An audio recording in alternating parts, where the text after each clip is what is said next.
Listen up, you Zoomers with your air fryers and oat milk nonsense. Tonight I'm making a chicken rice pasta casserole. Not because it's trendy, not because some influencer said cozy winter vibes. I'm making it because this dish has outlived 3 presidents, 2 pickup trucks, and my entire sense of shame. Look at this poor batch of cubed chicken breasts. Nobody born after 1995 knows what dark meat is. They think chicken breasts only come in boneless, skinless, flavorless rectangles. Me, I like thighs. They got character. They got fat.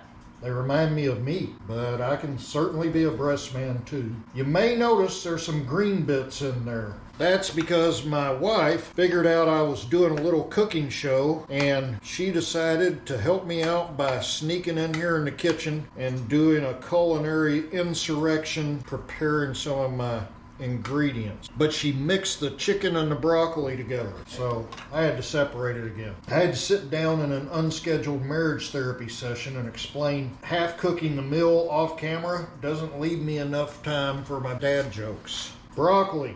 I got some that's fresher than an unopened pack of filterless Camels. When I cut it, it didn't complain. It just sighed like, yeah, we're both falling apart, bro. Chop it rough, no fancy dice. This ain't France, this is Texas. We chop broccoli like we're mad at it and just want to get it over with. So we're going to use 2 cans of condensed soup. 1 is cream of chicken. My mom always said 1 can is diet, 2 cans is love, 3 cans is your cardiologist left you a voicemail. When you hear that plop, that's the sound of commitment. That means I'm eating this whether it kills me or not. We're going to add in 3/4 of a can of water from each can, give or take a little. Putting the lids back on here, giving her a good shake just so I can get my money's worth. If anybody's interested, I'll tell you how I do that.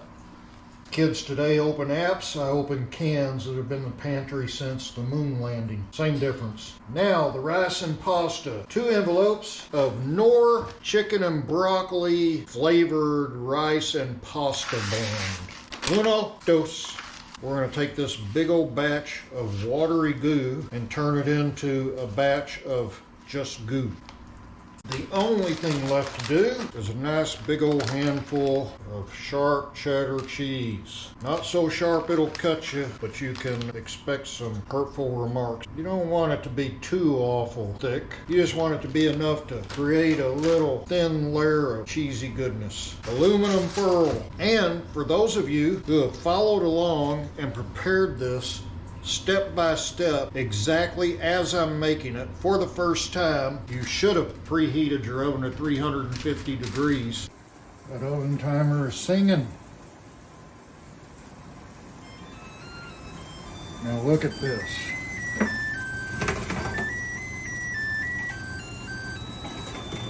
Every once in a while, I make something that looks good and tastes good. All I really care about is whether she tastes good, but it's a bonus. Okay, babe, what's the best thing about my chicken rice pasta casserole? Everything. It came out really good. You know what you said yesterday. What did I say yesterday? So yesterday, I said it was really good, had texture and a medley of flavors. And you said, yeah, so does the garbage can, but I ain't eating out of it. She won't let me put her on camera. She's like my IRA. It's a great resource, but it refuses to be used. I'll tell you the best thing is leftovers the second day for lunch, right out of the microwave. Yes. The microwave got cleaned out now that I'm back from the ER after you discovered it wasn't clean in my first video.